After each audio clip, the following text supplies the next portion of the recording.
रसोई एक बार खुलेगी। मीरा एक मध्यम वर्गीय परिवार की स्वामिनी थी। उसके परिवार में उसका पति संदीप, बड़ा बेटा करण, छोटा बेटा रमन और बहू प्रिया थी।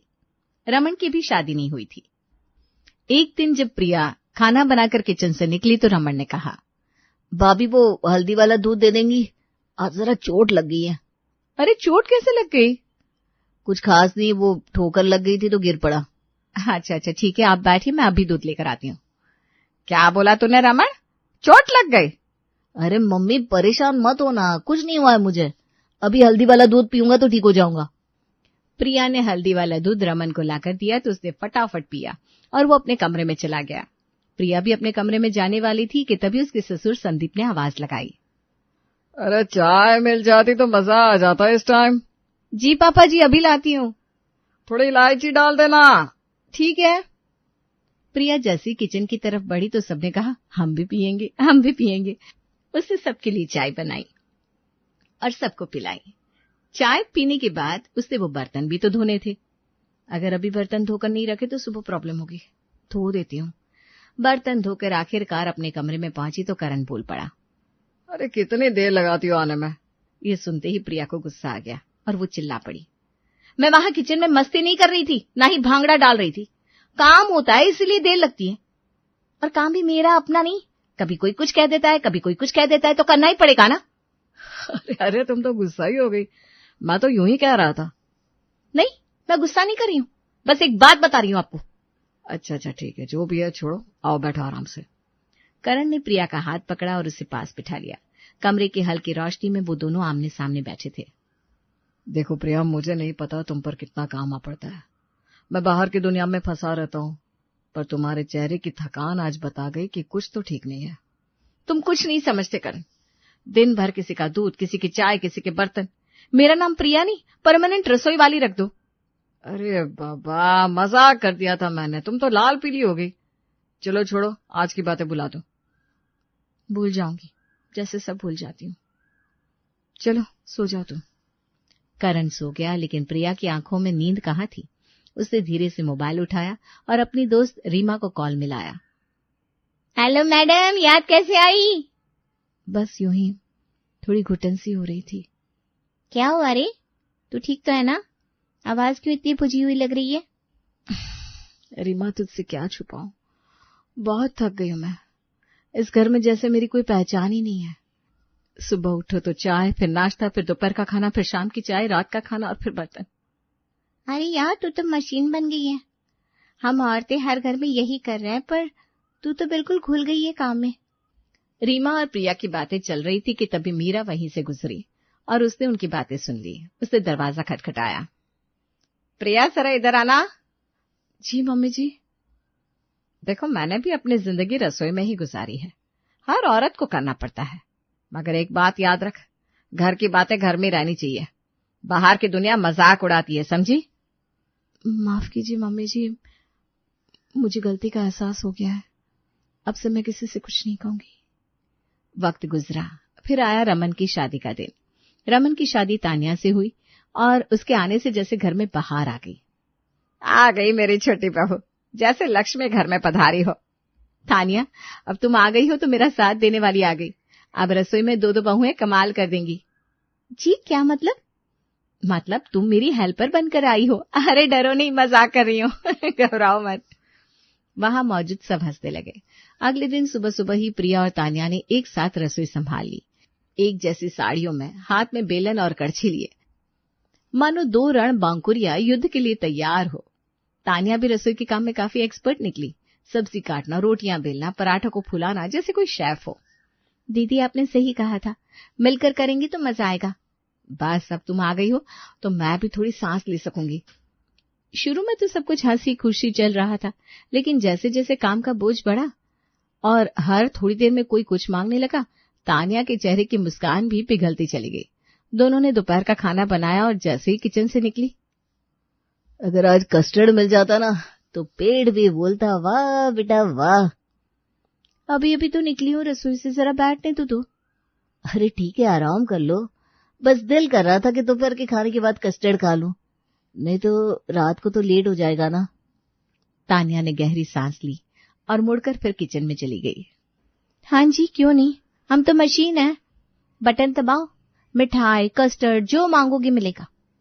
थोड़ी देर बाद प्रिया भी किचन में आई और तान्या को देखकर ठिठक गई। अरे फिर से किचन में? अभी तो निकली थी। दीदी ये घर तो एक मिनी होटल है, हर घड़ी नया ऑर्डर, हमें अपने लिए टाइम ही नहीं मिलता। आप समझी, अब सोचो जब मैं अकेली थी सब करती थी तो कैसे करती होगी। अब तो तुम हो तो थोड़ा बंटवारा हो गया। आप तो देवी है देवी, मैं तो अब से आपको रसोई की रानी ही कहूंगी। फिर दोनों ने मिलकर कस्टर्ड तैयार किया और सबको परोसा। वाह, आज तो मजा आ गया। ये कस्टर्ड तो होटल के कस्टर्ड को भी मात दे रहा है। सच में कमाल है। अब दोपहर के खाने के बाद शाम का वक्त आया और सबकी वही पुरानी फरमाइश, चाय। ठीक है, मैं बना देती हूँ चाय। जैसे ही प्रिया चाय बनाने गई तो आवाज आई, सिर्फ चाय? चाय के साथ अगर गर्मा गर्म पापड़ मिल जाए तो मजा आ जाए। मैं तो सोच रही थी आज थोड़ा आराम मिलेगा, पर जेठानी जी आपके पतिदेव ने तो फिर से आदेश दे दिया। चलो रसोई की यात्रा दोबारा शुरू करते हैं। दोनों ने मिलकर चाय और पापड़ तैयार किए। जैसे ही लेकर निकलने वाली थी तो ससुर की आवाज आई, अरे मैं पापड़ नहीं खाऊंगा, एक गरम पराठा डाल देना। हे भगवान, ये क्या बवाल है। दीदी आप पापड़ और चाय ले जाइए, मैं पराठा बनाकर लाती हूँ। जब तक तान्या पराठा लेकर आई चाय ठंडी हो चुकी थी। फिलहाल चाय पीकर वो लोग फ्री हुए तो इतने में रात का खाना बनाने की बारी आ गई। तान्या का मूड अब उखड़ चुका था। वो तो आज मूवी देखने जाना चाहती थी, लेकिन अब घर के कामों ने वो सपना भी खा लिया था। रात में वो रमन से बोली, मैंने सोचा था आज मूवी देखेंगे, लेकिन हमें तो अपने लिए समय ही नहीं मिलता। ये घर का काम कभी खत्म ही नहीं होता। अरे यार थोड़ा एडजस्ट कर लो ना, सब करते हैं। ओह, तब बोलना भी गुनाह है। इधर प्रिया भी करण से बात कर रही थी। पूरा दिन आराम नहीं मिलता, दिन भर दौड़ती रहती हूँ। अब तो तुम्हारी देवरानी भी आ गई है, फिर भी थक जाती हो। लगता है प्रॉब्लम काम में नहीं है, तुम में है। वाह वाह वाह, अब मेरी मेहनत पर भी सवाल उठाओगे। दोनों जोड़े अपने अपने कमरे में बहस करते करते सो गए। अगली सुबह जैसे ही नाश्ता तैयार हुआ सब लोग टेबल पर इकट्ठा हुए। मीरा ने दोनों बहुओं की तरफ गौर से देखा और पूछा, क्या बात है, कल रात तुम दोनों की लड़ाई की आवाजें आ रही थी, कोई मुद्दा है क्या? बताओ, मैं हूं ना सुलझाने के लिए। नहीं मम्मी जी, ऐसा कुछ नहीं है, बस ऐसे ही। हाँ मम्मी जी, थोड़ी बहुत तकरार हो गई थी, छोटी मोटी बात थी। अरे छुपाओ मत, मैं सब समझती हूँ। अब खुलकर बताओ, वरना मैं अपने तरीके से अंदाजा लगाऊंगी और फिर तुम्हारी खैर नहीं। अब दोनों बहुओं ने एक दूसरे को देखा, जैसे कह रही हूँ अब तो बताना ही पड़ेगा। असल में मम्मी जी बात यह है कि हम लोग सुबह से लेकर रात तक बस काम ही करते रहते हैं और हमें अपने लिए जरा सा भी समय नहीं मिल पाता। मम्मी जी आप समझिए ना, बस काम काम काम, हम इंसान है, मशीन नहीं है।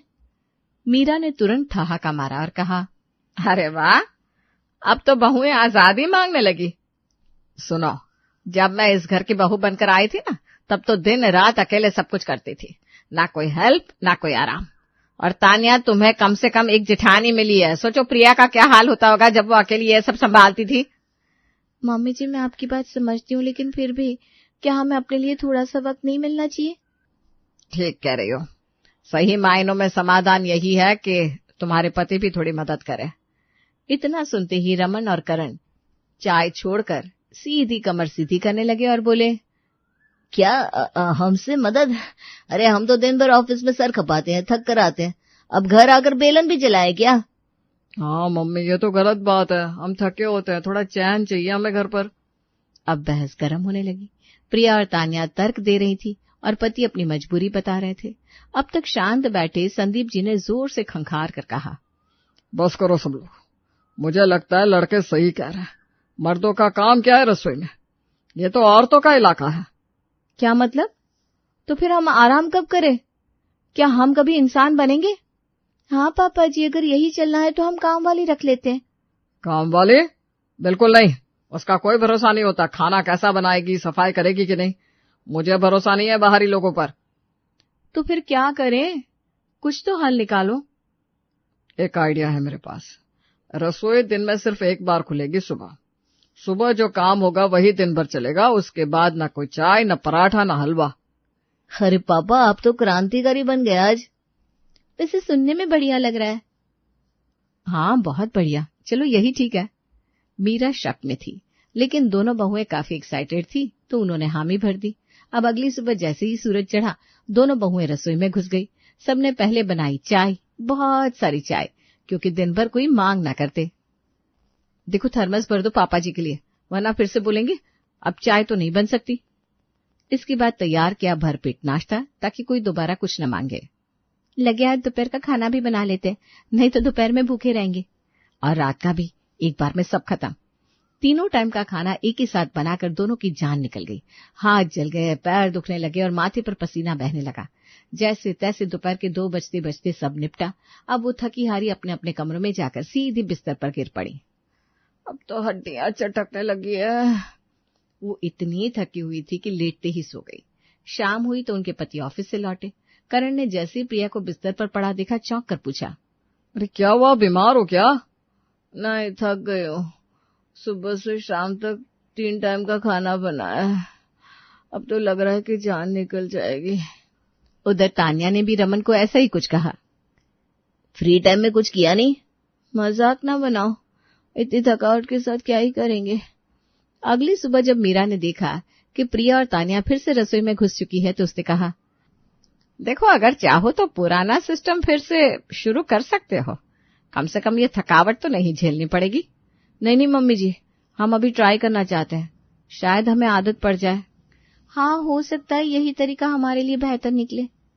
उन्होंने नाश्ता बनाया, फिर दोपहर का खाना, फिर रात का खाना, और बीच बीच में जो जो मांग पड़ती वो भी। इस बार उन्होंने सोचा कि थोड़ा जल्दी निपटाएं ताकि दोपहर तक फ्री हो सके, लेकिन काम जल्दी नहीं निपटा। फिर से दोपहर के 2 बज गए। बर्तन मांजने से लेकर दही जमाने तक सब कुछ करने के बाद दोनों की ऐसी हालत हो गई कि खड़ा होना भी मुश्किल।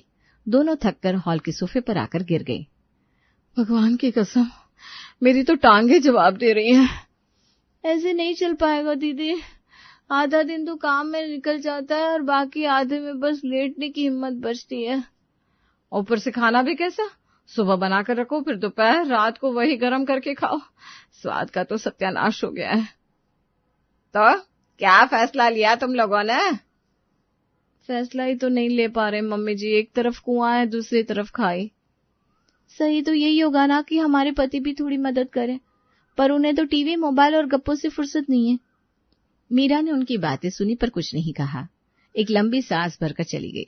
प्रिया और तान्या ने आखिर में यही तय किया, अभी तो हम ये नया सिस्टम ट्राई करते रहेंगे, अगर नहीं चला तो देखते हैं क्या करना है। अगले दिन शाम को एक नया मोड़ आ गया। घर में अचानक ताई जी आ धमकी, बहुओं एक कप गर्मा गर्म चाय लाओ जरा, और साथ में पापड़ भी सेंक देना। प्रिया और तान्या ने एक दूसरे की शक्ल देखी, फिर थर्मस में से चाय निकालकर कप में दी। हे राम, ये तो बिल्कुल बासी है। क्या ये चाय है या हलाहल? मुझे यही पिलाओगी? ताई जी, दरअसल अब हमारे घर में एक नियम बन गया है, रसोई सिर्फ एक बार खुलती है, इसलिए सुबह ही सब कुछ बना लेते हैं, चाय खाना सब। क्या? ये कौन सा उल्टा सीधा नियम है? अब मैं पापड़ कैसे खाऊंगी और खाना? सब सुबह का बना रखा है, हद है भाई। अरे दीदी थोड़ा समझो ना, लड़कियां बहुत थक जाती हैं। हमने एक सिस्टम बनाया है जिससे सब मैनेज हो जाए। तुम सब पगला गए हो। मैं तो समझी थी बहुएं मुझे गर्मा गर्म चाय और कुरकुरे पापड़ देंगी, पर यहाँ तो बस नियमों का आतंक है। जा रही हूँ मैं। अरे ताई जी रुकिए तो सही, ताई जी हमारी बात तो समझिए। नहीं भाई नहीं, मुझे इस नियमों वाले घर में एक पल नहीं रहना। और वो गुस्से में बड़बड़ाती हुई बाहर निकल गई। मीरा, प्रिया और तान्या तीनों ने एक दूसरे की शक्ल देखी और सर पकड़कर बैठ गई। अगले दिन सुबह का सूरज अभी ढंग से निकला भी नहीं था कि दरवाजे पर बेल बजी। अरे कोई तो देखो, कौन आया इतनी सुबह? अरे बाप रे, बड़ी ताई जी, नमस्ते नमस्ते, आइए आइए, कितना अच्छा किया आप आ गई। ताई जी ने अंदर कदम रखा, चारों तरफ नजर दौड़ाई और फिर सीधे प्रिया और तान्या की ओर देखा जो थकी थकी सी लग रही थी। क्या रे बहुओं, ये क्या हाल बना रखा है? चेहरों पर तो जैसे करेला चबा के बैठी हो, कोई बात है क्या? कुछ खास नहीं ताई जी, बस थक गए थोड़ा। वो असल में हमने एक सिस्टम बनाया है कि बस एक बार ही किचन खुलेगा, सारा खाना पीना एक बार में बनाओ। और क्या मतलब, मैं अगर अभी चाय मांगू तो सुबह वाली बासी चाय पिलाओगी? वो थर्मस में रखिए ना ताई जी, अभी भी गर्म है। थर्मस में है तो क्या ताजमहल है? और मेरे पापड़ का क्या, वो भी सुबह के बने ठूस दोगी? ये कौन से उल्टे सीधे नियम बना रखे तुम लोगों ने? असल में बहुओं ने बहुत मेहनत की है और बाकी कोई मदद नहीं करता घर में, तो इन्होंने तय किया था कि बस, समझ गई सब, इसका एक ही समाधान है। क्या ताई जी? घर का काम सिर्फ बहुएं क्यों करें? क्या घर में सिर्फ 2 ही प्राणी जिंदा है? मर्द क्या चांद पर चले गए? अरे उनके भी हाथ पैर है या फिर शुद्ध सजावटी सामान है? लेकिन ताई जी, हम ऑफिस जाते हैं, थक जाते हैं। तो बहुएं क्या एयर कंडीशनर में झूला झूल रही हैं? खाना बनाना, झाड़ू पोछा, बर्तन, ये सब क्या पार्क में पिकनिक है? पर ताई जी, मर्दों से खाना बनवाना थोड़ा अजीब लगता है ना? तो जब भूखे मरोगे तब औरतों से भीख मांगना काबिलियत मानोगे? काम करना सीखो, सबको करना पड़ेगा, वरना कल से मैं भी खाना नहीं खाऊंगी। अब तो सबकी बोलती बंद। ताई जी, आप तो आज जलवा भी खेल रही हो।